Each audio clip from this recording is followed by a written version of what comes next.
नमस्कार दोस्तों, the learner point में आप सभी का स्वागत है। दोस्तों आज एक टॉपिक करेंगे अपन सीखने के प्रतिफल।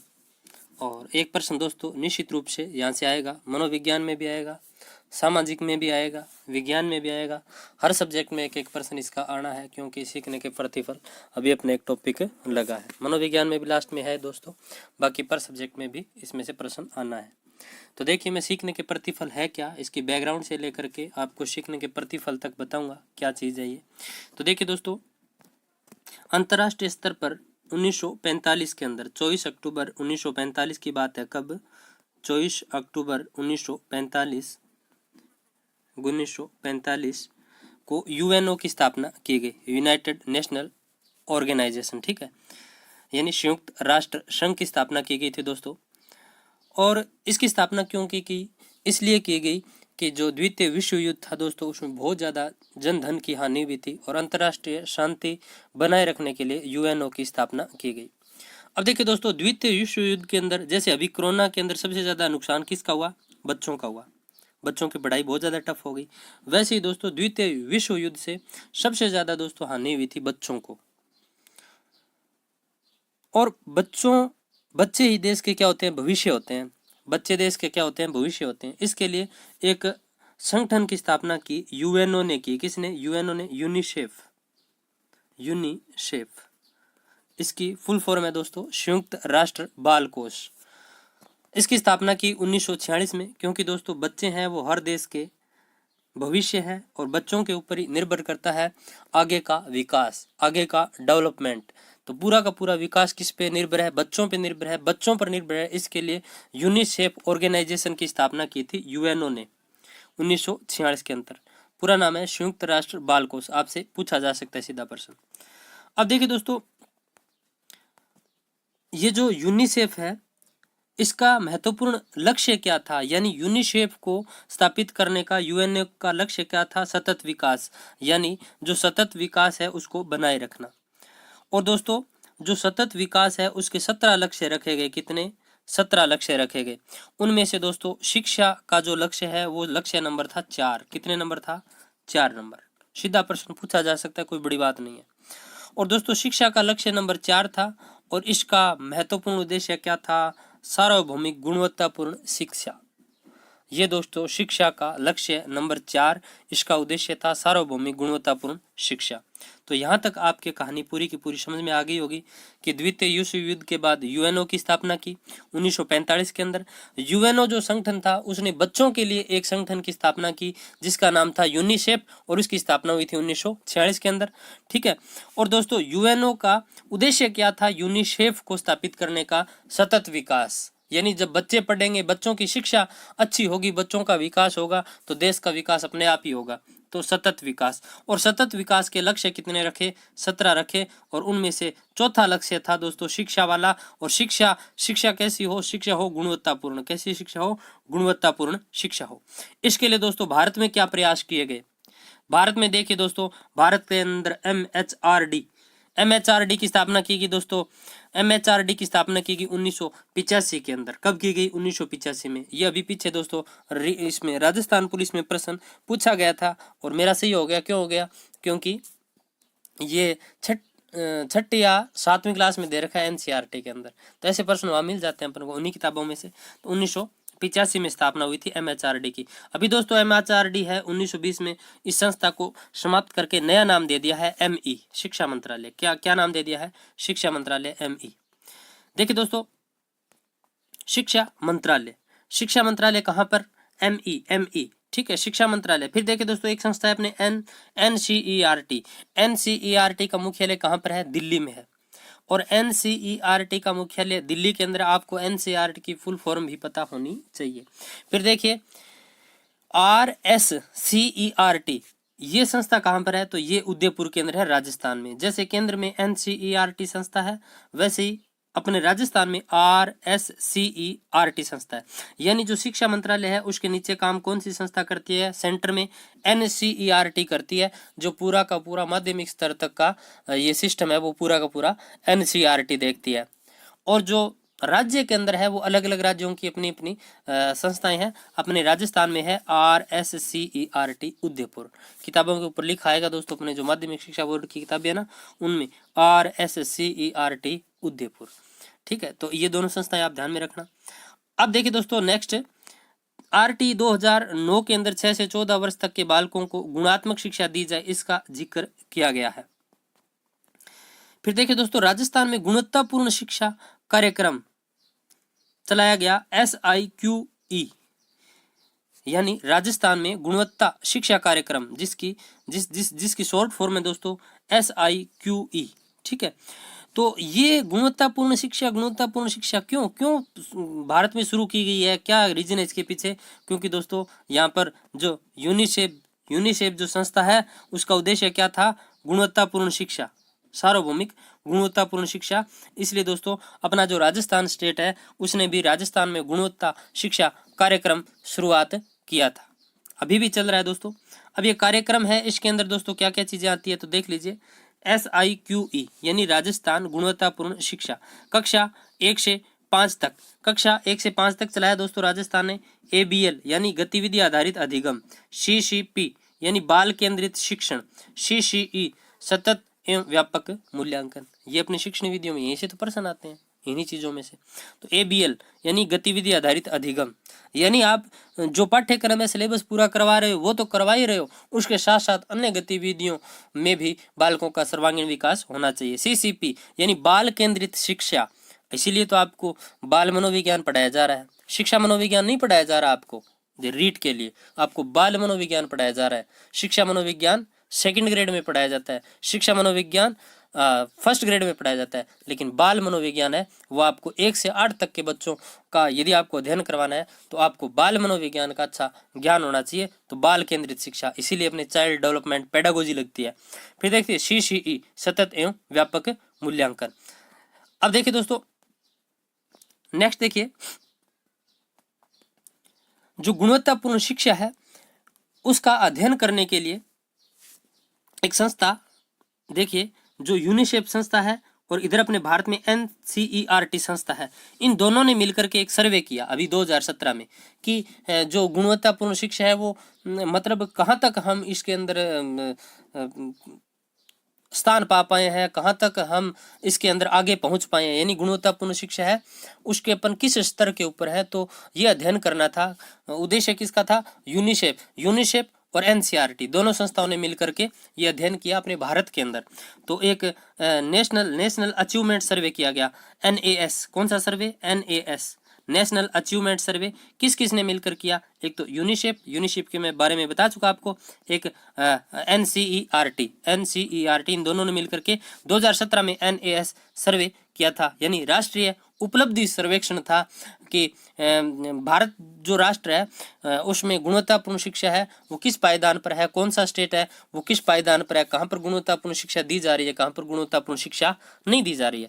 तो देखिए दोस्तों सर्वे किया गया, तो इस सर्वे के अंदर कक्षा 3, 5, 8 इन 3 क्लासों को दोस्तों इसमें शामिल किया गया।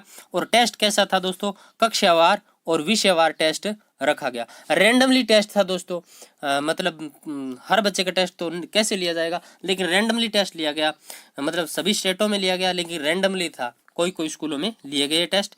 और इन टेस्टों में दोस्तों कक्षा 3 का जो ये टेस्ट लिया गया इसके अंदर कर्नाटक ने पहला स्थान पाया, राजस्थान ने 3rd पोजीशन पाई। यानी कक्षा 3 की जो गुणवत्तापूर्ण शिक्षा है उसमें राजस्थान ने 3रा स्थान प्राप्त किया, कर्नाटक ने पहला स्थान प्राप्त किया। कक्षा 5 की बात करें तो कर्नाटक ने पहला स्थान प्राप्त किया, राजस्थान ने 2रा स्थान प्राप्त किया। वहीं दोस्तों कक्षा 8 की बात करें तो राजस्थान ने कौन सा स्थान प्राप्त किया? पहला स्थान प्राप्त किया। तो देखिए दोस्तों यहाँ पर राजस्थान ने बाजी मार ली, राजस्थान ने कौन सा स्थान प्राप्त किया? पहला स्थान प्राप्त किया। फिर देखिए दोस्तों कक्षा 3 के अंदर यदि बात करें जिलों की, तो जिलों में दोस्तों जो कक्षा 3 है उसमें झुंझुनू ने पहला स्थान प्राप्त किया और नागौर ने कक्षा 8 में पहला स्थान प्राप्त किया। तो देखिए दोस्तों अपने जो झुंझुनू जिला है वो कक्षा 3 में गुणवत्तापूर्ण शिक्षा में आगे रहा और कक्षा 8 के अंदर नागौर आगे रहा। अब आप बोल रहे थे ना जो सीखने के प्रतिफल है वो तो क्वेश्चन सीधा सा आएगा, हम कर देंगे, अगर ऐसे प्रश्न आ गया तो कैसे करेंगे, नहीं कर सकते थे, लेकिन अब कर लेंगे दोस्तों अपन।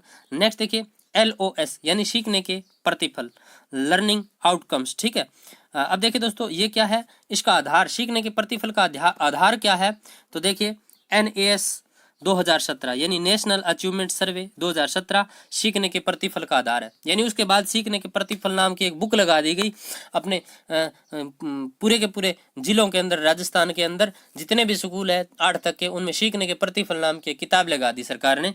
और उसमें सारे के सारे वो किताबें बांट दी, एक तो अभिभावक को दे दी, एक अध्यापक को दे दी, एक प्रधानाध्यापक को दे दी, और उसके अंदर दोस्तों ये पूरा का पूरा सिस्टम है वो लिखा हुआ है।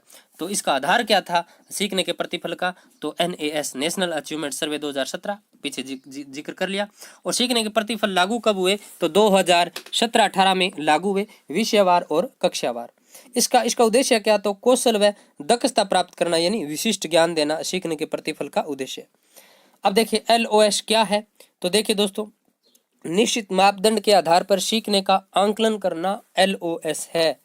यानी निश्चित मापदंड के आधार पर सीखने का आंकलन करना, जो कुछ भी बच्चे ने सीखा है उसको जांचने या उस परिणाम को देखने के मापदंड को LOS कहते हैं। क्या कहते हैं, LOS। यानी बच्चे ने क्या सीखा है और वो व्यवहारिक जीवन में उसको काम में ले सकता है या नहीं ले सकता है। यदि वो व्यवहारिक जीवन में काम ले सकता है उस चीज को, तो अपन कहेंगे कि हाँ बच्चे ने गुणवत्तापूर्ण शिक्षा प्राप्त की है। यदि तोता रट्टू है तो कोई काम की बात नहीं है।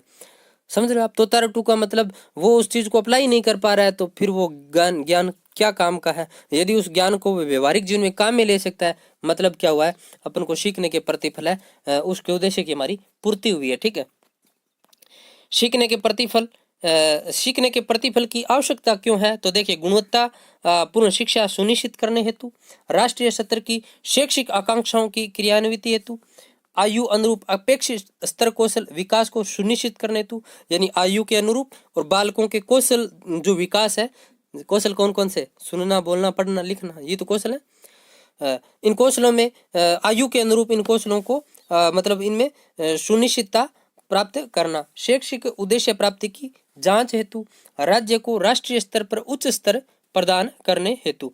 फिर देखिए सीखने के प्रतिफल के उद्देश्य या लक्ष्य, ये आवश्यकता क्यों है, तो ये चीजें मैं बता चुका। अब देखिए उद्देश्य या लक्ष्य क्या है इसके, तो देखिए सर्वांगीण विकास करना, गुणवत्ता युक्त शिक्षा देना, गुणवत्ता में सुधार के प्रयास, शिक्षकों को अभिभावकों से जोड़ना, ये इसका उद्देश्य है।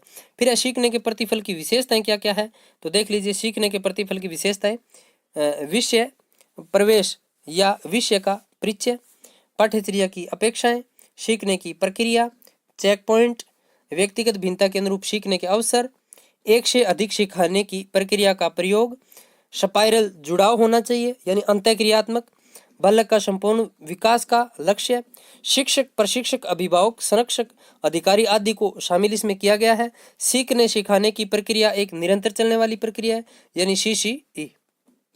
इसमें निर्धारित आंकलन सूचकों द्वारा सीखने सिखाने की प्रक्रिया का आंकलन किया जाता है। ये शिक्षण एवं आंकलन की प्रक्रिया का दीर्घकालिक क्या है, उपकरण है। सीखने के प्रतिफल का कोई प्रत्यक्ष दस्तावेज या संधारण यानी प्रत्यक्ष रिकॉर्ड नहीं रखा जाता है। स्पाइरल प्रक्रिया है ये, यानी अंतःक्रियात्मक है। सत्र सतत जांचे जाने वाले आंकलन सूचक सीखने के प्रतिफल के आधार के रूप में कार्य करेंगे। यानी सीखने के प्रतिफल का आधार क्या है, तो आंकलन सूचक है। ये था दोस्तों सीखने का प्रतिफल। आई होप आपके समझ में आया होगा। ये तो दोस्तों बुक में दिया हुआ है सीखने के प्रतिफल की विशेषताएं, इसलिए मैं इनको सीधे पढ़ गया क्योंकि ये आपने कहीं ना कहीं जरूर पढ़ रखा है।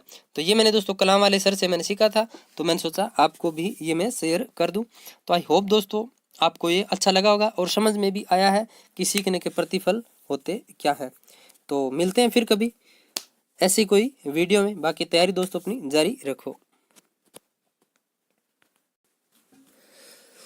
हाँ जी, नमस्कार दोस्तों, द लर्नर पॉइंट में आप सभी का स्वागत है। दोस्तों आज अपन करेंगे प्रोजेक्ट मेथड SST के अंदर। एक दिन पहले मैंने दोस्तों आपको पाठ्य योजना करवा दी थी और शायद दोस्तों BS ब्लूम के शिक्षण के उद्देश्य भी मैंने आपको करवा दिए थे पाठ्य योजना के साथ ही। अगर BS ब्लूम के जो शिक्षण उद्देश्य है वो नहीं करवाए हैं तो मैं आपको एक दिन करवा दूंगा, ठीक है। तो चलिए आज अपन प्रोजेक्ट मेथड करते हैं, प्रायोजना विधि करते हैं। तो देखिए दोस्तों प्रायोजना विधि के बारे में मैं आपको पहले बता देता हूँ सिंपल सा अपनी देशी भाषा के अंदर। तो जो प्रायोजना विधि है, प्रायोजना विधि, इसके बारे में यदि बात करूं तो जॉन डीवी नाम के एक विद्वान थे दोस्तों। जॉन डीवी नाम के एक विद्वान थे, दार्शनिक थे, और ये दोस्तों शिक्षक प्रशिक्षण महाविद्यालय में अध्ययन करवाते थे बच्चों को अमेरिका के अंदर। और दोस्तों उसी विद्यालय में पढ़ते थे किलपैट्रिक नाम के एक व्यक्ति, यानी उस महाविद्यालय में किलपैट्रिक नाम के एक विद्यार्थी पढ़ते थे।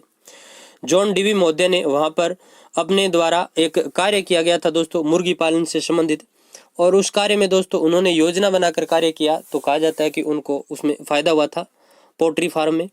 तो दोस्तों उसमें फायदा हुआ, तो वही चीज उन्होंने बताई कि अगर हम कोई भी कार्य करते हैं और उस कार्य को योजना बनाकर करते हैं तो उसमें निश्चित रूप से हमें क्या मिलती है, सफलता मिलती है, उसमें हमें फायदा मिलता है।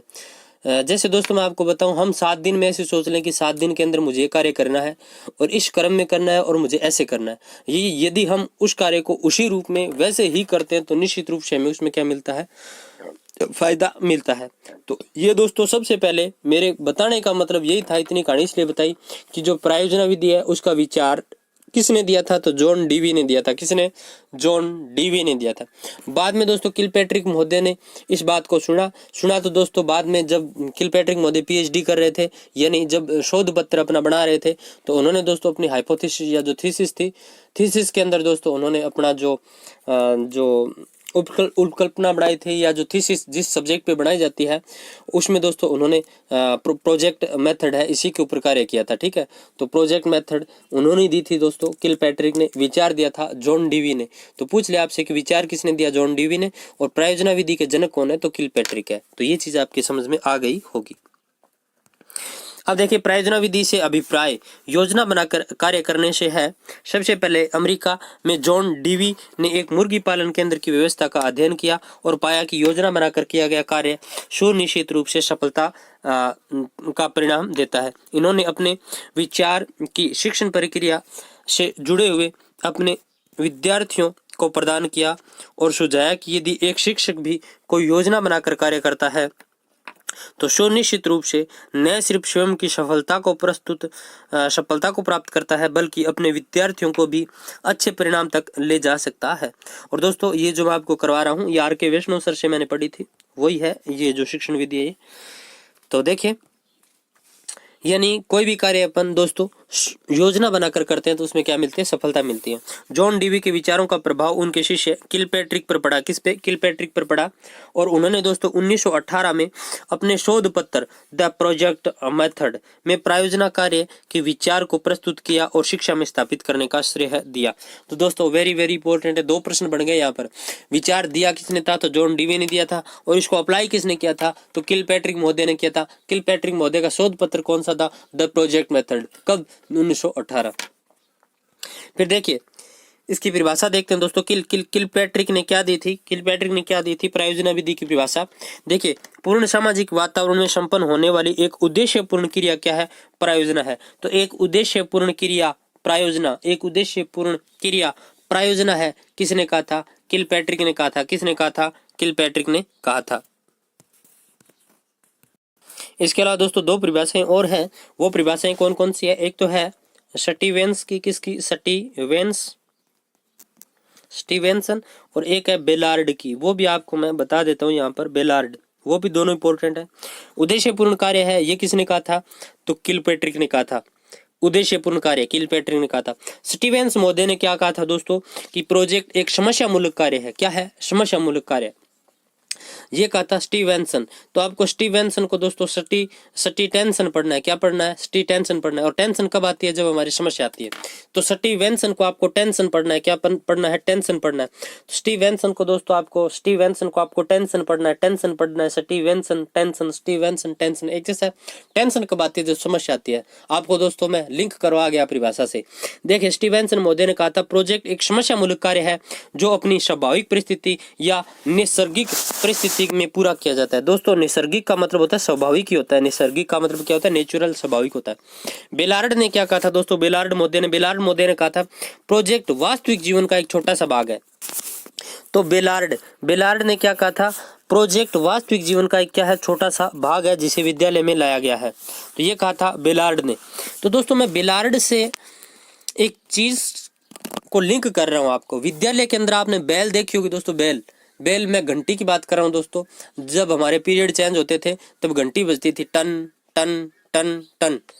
और वो घंटी होती तो दोस्तों छोटी सी थी, क्या थी, छोटी सी थी, लेकिन काम बहुत बड़ा करती थी वो दोस्तों। कई बार कोई बालक जैसे घंटी बजाने गया तो बजा रहा है टन टन टन, ऐसे बजा रहा है उस घंटी को, और उसी ने दोस्तों ऐसे थोड़ा सा हिला दिया उसको तो हम भाग जाते थे, यानी छुट्टी हो गई। तो घंटी होती तो छोटी सी है, काम क्या करती है, बड़ा करती है। प्रोजेक्ट, प्रोजेक्ट काम क्या है, बड़ा है, काम क्या है, बड़ा है। और विद्यालय का छोटा सा भाग किसने कहा था, तो दोस्तों बेलार्ड ने कहा था। यानी प्रोजेक्ट वास्तविक जीवन का एक छोटा सा भाग है जिसे काम पूरा किया जाता है, विद्यालय में पूरा किया जाता है। बेलार्ड ने कहा था, बेलार्ड ने कहा था। मैं दोस्तों आपको लिंक कर गया, छोटा सा भाग, छोटा सा भाग, प्रोजेक्ट, छोटा सा भाग, बेलार्ड बेलार्ड बेलार्ड, ठीक है। नेक्स्ट देखिए दोस्तों, प्रायोजना एक ऐसा कार्य है जिसके द्वारा एक विद्यालय वातावरण में कोई विषय वस्तु या पाठ नहीं पढ़ाया जा सकता, फिर भी उन कार्यों में उपयोगी होती है जिसका संबंध सामाजिक वातावरण से होता है, जैसे बगीचे का निर्माण करना, बचत बैंक स्थापित करना, स्वास्थ्य का आयोजन करना, बाल मेले का आयोजन करना आदि। आगे दोस्तों मैं आपको सोपान बताऊंगा तो कहानी पूरी समझ में आ जाएगी। यह शिक्षा के क्षेत्र में सबसे सम्मानजनक विधि है क्योंकि इसके द्वारा सबसे बड़ी शैक्षिक योग्यता शोध कार्य के माध्यम से प्राप्त करते समय होती है। यानी दोस्तों शोध कार्य होता है ना, जो शोध कार्य होता है, जो प्रोजेक्ट होता है, वो दोस्तों मतलब यूं मान के चलिए वास्तविकता के धरातल पर काम करता है। क्यों करता है वास्तविकता के धरातल पर काम, क्योंकि दोस्तों उसके अंदर हाइपोथेसिस होती है। हाइपोथेसिस का मतलब होता है दोस्तों उसके अंदर सबसे पहले उपकल्पना बनाई जाती है।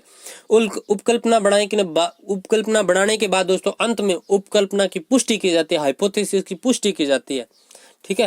तो यानी ये क्या चीज है, शोध कार्य के माध्यम से पूरी की जाती है। तो दोस्तों ये बहुत अच्छी है। देखिए फिर देखिए प्रायोजना विधि की सोपानों की यदि बात करें तो प्रायोजना विधि के 6 सोपान है। कितने हैं, 6 सोपान। वेरी वेरी इंपॉर्टेंट है, याद कर लेना। प्रायोजना विधि के कितने सोपान है, 6 सोपान है। 6 सोपानों की बात करते हैं तो देखिए वातावरण का निर्माण करना, पहला सोपान वातावरण का निर्माण करना, दूसरा योजना का निर्माण करना, तीसरा का योजना का क्रियान्वयन करना, चौथा कार्यों का अवलोकन या निरीक्षण करना, पांचवा मूल्यांकन करना, छठा लेखा जोखा करना। तो चलिए दोस्तों प्रोजेक्ट मेथड को अपन अपनी भाषा में समझते हैं। कैसे समझते हैं दोस्तों, मैं विद्यालय के अंदर था, विद्यालय में कक्षा में पढ़ा रहा था बच्चों को, ठीक है। 8वीं क्लास के बच्चों को मैं पढ़ा रहा था। पढ़ाते पढ़ाते दोस्तों क्या हुआ कि मुझे करना था बच्चों के कोई काम करवाना था बच्चों से, और मुझे करना है वातावरण का निर्माण। क्या करना है, वातावरण का निर्माण। मैं क्लास में बच्चों को पढ़ा रहा था। पढ़ाते पढ़ाते मैं बच्चों को बाहर लाया, बाहर लाकर मैंने पिकअप बुलवाई। पिकअप जानते होगा दोस्तों, जानते होंगे, ठीक है, यानी जीप बुलवाई।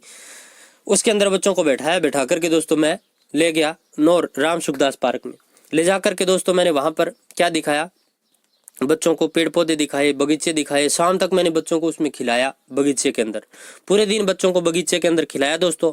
खिलाने के बाद शाम को मैंने बच्चों को बोला और कैसा लगा आज आपको, तो बच्चे बोले गुरुजी बहुत बढ़िया लगे, बहुत अच्छा लगे।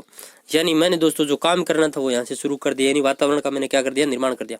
मैं बोले तो आपने स्कूल में जैसो बगीचो है तो टाबर का गुरुजी मजा ही आ जाए, या नहीं। मैंने क्या किया, वातावरण का वही निर्माण कर दिया दोस्तों कि बच्चों को मैं घुमाने लेकर गया था, घुमाने लेकर गया, और मुझे काम क्या करवाना था, बच्चों से काम करवाना था, विद्यालय में पेड़ पौधे लगवाना और बगीचे लगवाना, ठीक है।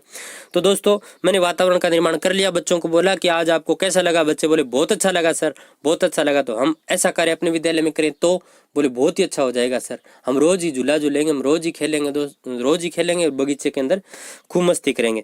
तो मैंने क्या कर दिया, वातावरण का निर्माण कर दिया, बच्चों को वापस विद्यालय के अंदर लाया। विद्यालय के अंदर ला करके मैंने क्या शुरू कर दी दोस्तों, योजना बनानी शुरू कर दी। योजना ऐसे बनाई कि विद्यालय इस तरह से था दोस्तों, पूरा लंबा चौड़ा, ठीक है। और इधर दोस्तों विद्यालय इस तरह से दोस्तों बना हुआ था।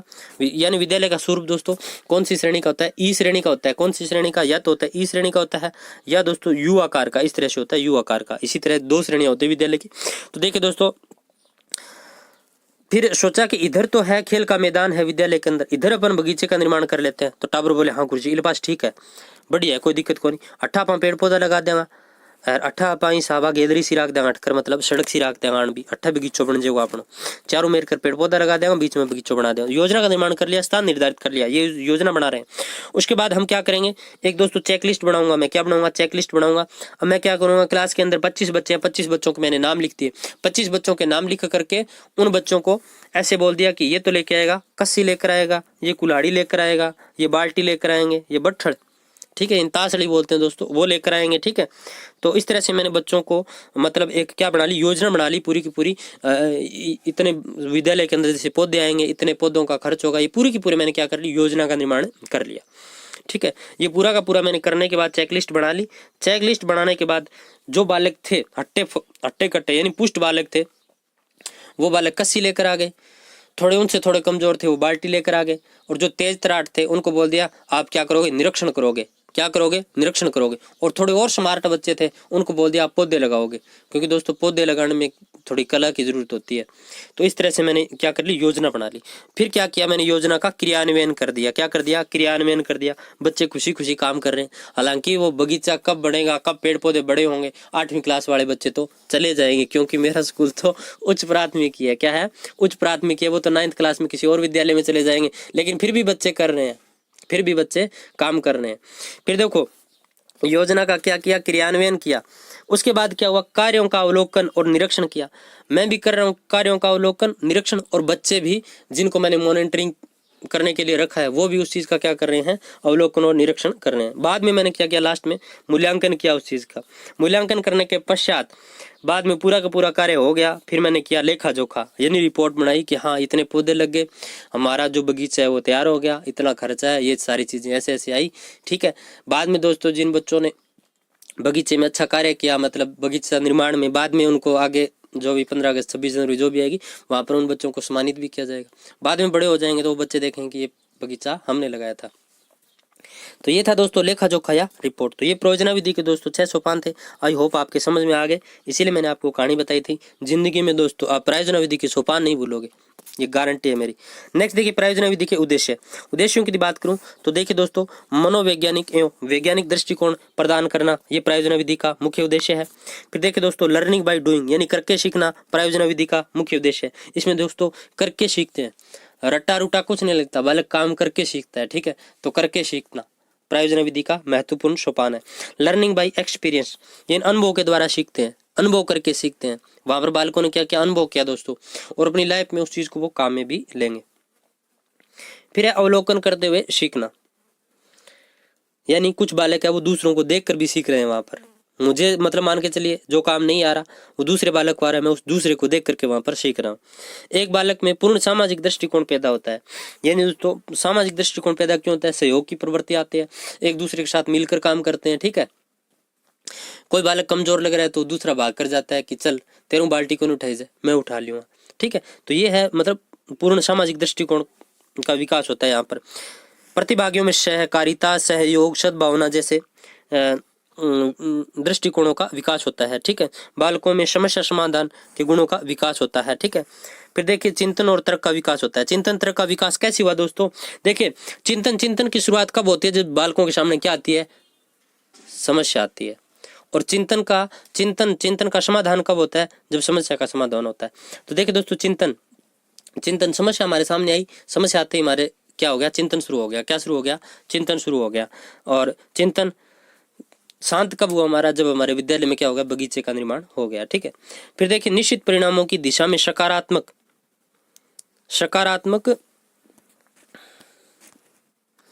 आती है, अर्थात कार्य के परिणाम में सकारात्मकता आती है इससे दोस्तों। ठीक है, तर्क दोस्तों चिंतन तर्क के बारे में आपसे पूछ ले कि तर्क क्या होता है, तो तर्क है वो चिंतन की थोड़ी सी मतलब ऊपर का लेवल है, जिसमें क्या हो जाता है, गुण दोष दोनों देखे जाते हैं। वो होता है तर्क, अपन बोलते हैं तर्क वितर्क करना, तो वो होता है गुण दोष दोनों देखना। फिर दोष, समय अधिक लगता है दोस्तों, धन खर्च ज्यादा होता है, अनुभवी अध्यापक की आवश्यकता होती है। बहुत सारा अध्यापक हूँ तो जी कौन करे ऐसा काम करवाने, सामाजिक कार्य हूँ अब अल्लाह ही हुआ है जगह ऐसा काम करवावे। ठीक है, देखिए इसका उपयोग करने के लिए योग्य शिक्षकों की कमी पाई जाती है। इसका उपयोग करने से जहां विद्यालय वातावरण प्रभावित होता है वहीं पर कार्यों में संसाधन की कमी रहती है, यानी संसाधनों का भी क्या पाया जाता है, अभाव पाया जाता है। फिर है प्रयोजना से अभिप्राय। तो अभिप्राय की बात करें दोस्तों प्रयोजना के, तो देखिए योजना बनाकर कार्य करना क्या है, प्रयोजना विधि का अभिप्राय है। कई तो बापड़ा सामाजिक अध्यापक ने हेडमास्टर कह दे काम कौन करवाना, अपन कौन करना, नौकरी करनी है तो पी सारे और थारे घरे जाओ, पर मेरे पर अड़िए लो वो तो करके छोड़ा वो, समझ रहे हो ना आप बात। क्योंकि वहाँ पर सब चीज़ों का दोस्तों रोल होता है, अध्यापकों का सहयोग, सद्भावना, ये सारी चीज़ें भी कार्य करती है। यदि HM आपको मना कर रहा है और आप ये काम करवाना चाहते हो तो मतलब कर तो लोगे आप जिद करके, लेकिन आपका वहाँ थोड़ा ऐसे सोचो कि यार व्यवहार तो खराब हो रहा है। पर फिर भी दोस्तों प्रोजेक्ट मेथड बहुत अच्छा है। आप यदि विद्यालय के अंदर पढ़ाने जाओ तो आप जरूर ये काम करना। प्रोजेक्ट मेथड देखना, बालक को जो चीज़ आप सिखाना चाहते हो ना, वो किताब से नहीं सिखा सकते, प्रोजेक्ट मेथड से आप सिखा सकते हैं और बच्चे भूलेंगे भी नहीं। तो प्रायोजना से अभिप्राय क्या है? योजना बनाकर कार्य करना। प्रायोजना का विचार किसने दिया? तो देखिए दोस्तों, जॉन डीवी ने दिया था। किसने दिया था? जॉन डीवी ने दिया था। फिर देखिए शिक्षा के क्षेत्र में प्रायोजना की शुरुआत हुई थी। तो देखिए प्रायोजना की शुरुआत हुई थी तो the project method by Kilpatrick 1918। फिर देखिए प्रायोजना में पाए जाने वाले 6 सोपानों में से कौन सा नहीं है? तो वातावरण का निर्माण करना, कार्यों का अवलोकन करना, मूल्यांकन करना। तुलना करना कहाँ है ही नहीं। फिर देखिए प्रायोजना एक प्रकार से कार्य है, सामाजिक, वैज्ञानिक, मनोवैज्ञानिक, वैज्ञानिक व मनोवैज्ञानिक दोनों। तो वैज्ञानिक और मनोवैज्ञानिक दोनों है प्रायोजना कार्य। फिर है प्रायोजना के सोपान कितने हैं? तो प्रायोजना के 6 सोपान है। कितने हैं? 6 सोपान है। तो ये थी प्रायोजना विधि। दोस्तों आई होप आपके समझ में आई होगी। समझ में आई है तो चैनल को दोस्तों सब्सक्राइब जरूर करना और दोस्तों वीडियो को लाइक करना। और दोस्तों बुरा लगे तो डिसलाइक भी कर देना। मुझे सुझाव जरूर देकर देना, क्या कमी रह गई। मिलते हैं नेक्स्ट वीडियो के साथ। नमस्कार दोस्तों, द लर्नर पॉइंट में आप सभी का स्वागत है। दोस्तों आज अपन पढ़ेंगे पाठ योजना, सामाजिक अध्ययन में पाठ योजना। और दोस्तों जो पाठ योजना है उसके बहुत सारे उपागम है, जैसे हर्बर्ट स्पेंसर की पंचपदी पाठ योजना, और इसके अलावा दोस्तों बीएस ब्लूम वाली, मॉरिसंस का उपागम, भारतीय उपागम जिसमें एनसीईआरटी वाला आता है। सब पे थोड़ी थोड़ी आपको मैं चर्चा कर लेता हूँ, थोड़ा बता देता हूँ। सबसे पहले मैं बात करूँ दोस्तों तो Herbert Spencer. Herbert Spencer Herbert Spencer ने दोस्तों 4 पद दिए थे। कितने पद दिए थे? 4 पद दिए थे। प्रस्तावना, स्पष्टता, संबंधता, व्यवस्था और विधि, ये 4 ही दिए थे दोस्तों। लेकिन वर्तमान में दोस्तों 5 पद है। हर्बर्ट स्पेंसर की जो पाठ योजना है उसके 5 पद है, इसीलिए बोलते हैं हर्बर्ट स्पेंसर की पंचपदी योजना। वो कौन कौन से है? तो उसकी ट्रिक है दोस्तों, पे, पे, तू, सा, अनु। तो देखो प्रस्तावना, प्रस्तुतिकरण, तुलना, सामान्यीकरण, अनुप्रयोग। तो हर्बर्ट स्पेंसर ने तो 4 पद दिए थे, 5 कैसे हो गए? तो ये ऐसे हो गए दोस्तों, हर्बर्ट स्पेंसर के 2 शिष्य थे, एक तो था जिल्लर, एक था राइन। जो जिल्लर था ना दोस्तों, उसने जो हर्बर्ट स्पेंसर ने सबसे पहले स्पष्टता पद दिया था, कौन सा? स्पष्टता वाला सोपान दिया था, उसको 2 भागों में विभाजित कर दिया, प्रस्तावना और प्रस्तुतिकरण। ये तो किया था जिल्लर ने, याद रखना किसने? जिल्लर ने। बाद में दोस्तों एक हर्बर्ट स्पेंसर का एक शिष्य और आया, जिन्होंने दोस्तों एक पद और जोड़ दिया था, उद्देश्य कथन। कौन सा? उद्देश्य कथन। तो जिल्लर और राइन, इनको याद रखना, पूछ सकता है। प्रस्तावना और प्रस्तुतिकरण, ये स्पष्टता को किसने बांटे? तो किसने बांटे थे? जिल्लर ने। उद्देश्य कथन किसने जोड़ा हर्बर्ट की पंचपदी योजना में? तो राइन ने जोड़ा था। किसने? राइन ने जोड़ा था। ठीक है। इसके अलावा यदि मैं बात करूं दोस्तों,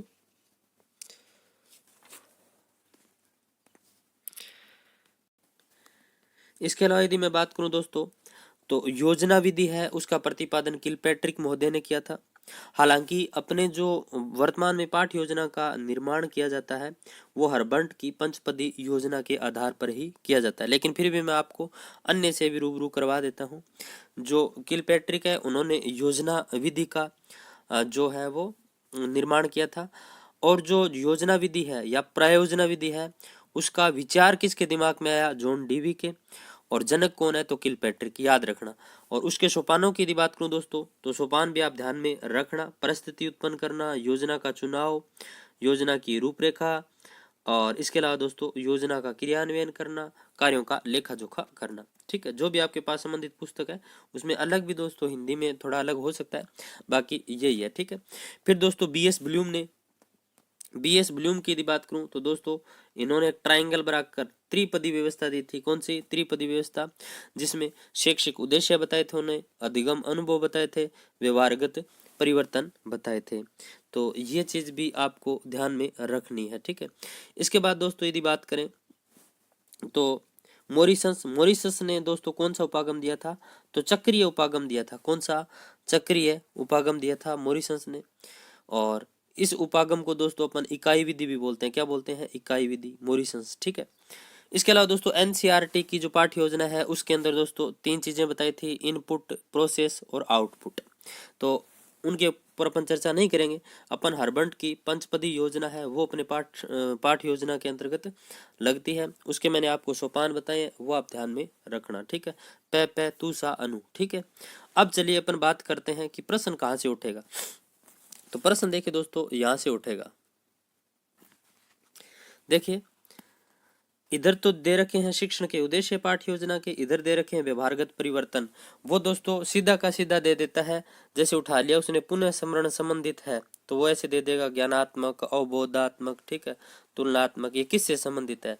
तो कौन से शिक्षण उद्देश्य से संबंधित है? प्रश्न सीधा का सीधा ऐसे पूछेगा।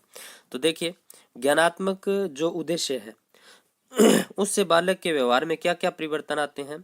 तो देखिए बालक अर्थ बता सकता है किसी भी चीज का, परिभाषित कर सकता है, पहचान कर सकता है, पुनः स्मरण कर सकता है, प्रत्याभिज्ञान कर सकता है, प्रत्यास्मरण कर सकता है। तो ये चीजें आप ध्यान में रखना कि अर्थ बता सकता है, परिभाषा दे सकता है, पहचान कर सकता है, पुनः स्मरण कर सकता है, प्रत्याभिज्ञान कर सकता है, प्रत्यास्मरण कर सकता है। ठीक है। तो ये ज्ञानात्मक उद्देश्य से संबंधित है। बस व्यवहारगत परिवर्तन आप ध्यान में रखना। फिर देखिए अवबोध, जिसे बोध भी बोलते हैं। क्या बोलते हैं? अवबोध को बोध भी बोलते हैं। तो इससे अंतर कर सकता है बालक, तुलना कर सकता है दो चीजों के बीच, उदाहरण दे सकता है, व्याख्या कर सकता है, कारण की स्पष्टता यानी कारण स्पष्ट कर सकता है, कमियां निकाल सकता है। तो यदि उसको अवबोध हो गया तो ये चीजें वो कर सकता है। इसीलिए बोलते हैं रटा हुआ ज्ञान है वो काम नहीं आता है, लेकिन समझ लेते हैं कोई चीज को तो अपन कैसे घुमा कर, कैसे वो कुछ भी कर दे, अपन उसके बारे में बता सकते हैं, समझा सकते हैं। फिर है ज्ञानोपयोग। ज्ञानोपयोग का मतलब दोस्तों जीवन में उसको काम में लेना। तो देखिए निष्कर्ष निकालना, भविष्यवाणी करना, निर्णय देना, अनुमान लगाना, विश्लेषण करना, समस्या समाधान करना। इससे संबंधित आगे प्रश्न आएंगे दोस्तों, तब आपको पता चल जाएगा कि प्रश्न कैसे बनेंगे। तो देखिए ज्ञानोपयोग, इससे क्या होगा दोस्तों? इसमें व्यवहारगत परिवर्तन, निष्कर्ष निकाल सकता है, भविष्यवाणी कर सकता है, निर्णय दे सकता है, अनुमान लगा सकता है, विश्लेषण कर सकता है और समस्या का क्या कर सकता है? समाधान भी कर सकता है। फिर आता है दोस्तों कौशल। कौन सा आता है? कौशल। कौशल की यदि बात करूं दोस्तों तो चार्ट, मॉडल, रेखा चित्र, आकृति, आरेख बनाना ये कौशल के अंतर्गत आता है। यानी उसमें क्या परिवर्तन होंगे? जो कौशलात्मक उद्देश्य है उससे बालक चार्ट बना सकता है, मॉडल बना सकता है, रेखा चित्र बना सकता है, आकृति, आरेख आदि इससे संबंधित आते हैं। प्रयोगशाला में सही ढंग से प्रयोग कर सकता है, ये कौशल आ जाएगा। तो प्रयोगशाला के उपकरणों को सही ढंग से क्या कर सकता है? व्यवस्थित कर सकता है। फिर है अभिरुचि। क्या है? अभिरुचि। अभिरुचि का संबंध है दोस्तों पाठ्य पुस्तकों से संबंधित विभिन्न पुस्तकों, पत्र पत्रिकाओं को पढ़ने में रुचि लेगा। तो जहां भी रुचि लेगा, रुचि लेगा, रुचि लेगा ऐसे है तो वो अभिरुचि से ही संबंधित है, ज्यादा दिमाग लगाना ही नहीं है। फिर देखिए अभिवर्ती। अभिवर्ती का मतलब है दोस्तों दृष्टिकोण, यानी उसका जो अभिवर्ती शैक्षिक उद्देश्य है उससे व्यवहार में क्या परिवर्तन आएंगे? उसके लोकतांत्रिक दृष्टिकोण का उसमें विकास होगा, अंतर्राष्ट्रीय भावना का उसमें विकास होगा, ठीक है, सकारात्मक मनोवृत्ति का विकास होगा, नकारात्मक मनोवृत्तियों से वो क्या रहेगा? दूर रहेगा। ठीक है। अब देखिए दोस्तों पाठ्य योजना के प्रकार की बात करूं तो 3 प्रकार की होती है पाठ्य योजना। वार्षिक पाठ्य योजना, इकाई पाठ्य योजना, दैनिक पाठ्य योजना। तो सबसे पहले देखिए वार्षिक पाठ्य योजना। वार्षिक पाठ्य योजना की मैं बात करूं दोस्तों तो वार्षिक पाठ्य योजना का निर्माण सबसे पहले किया जाता है। वेरी वेरी इंपॉर्टेंट छोटा सा प्रश्न पूछेगा दोस्तों, निम्न में से किस पाठ्य योजना का निर्माण सबसे पहले किया जाता है? तो किस पाठ्य योजना का निर्माण सबसे पहले किया जाता है? तो पाठ्य योजना का निर्माण है वो सबसे पहले किया जाता है। ये चीज आपको याद रखनी है। ठीक है।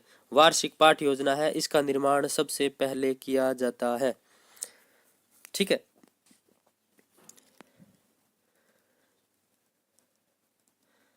अब देखिए इसमें संपूर्ण वर्ष शैक्षणिक व शैक्षणिक गतिविधियां क्या होती है? शामिल होती है।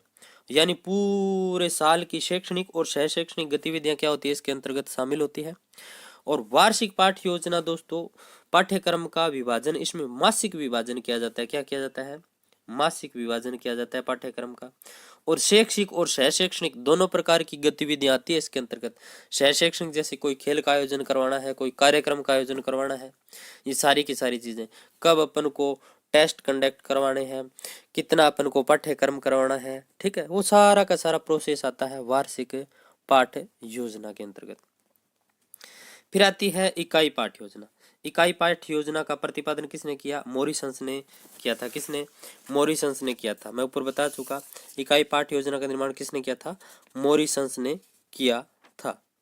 ठीक है, तो ये चीज आपको ध्यान में रखना है, इकाई पाठ्य योजना।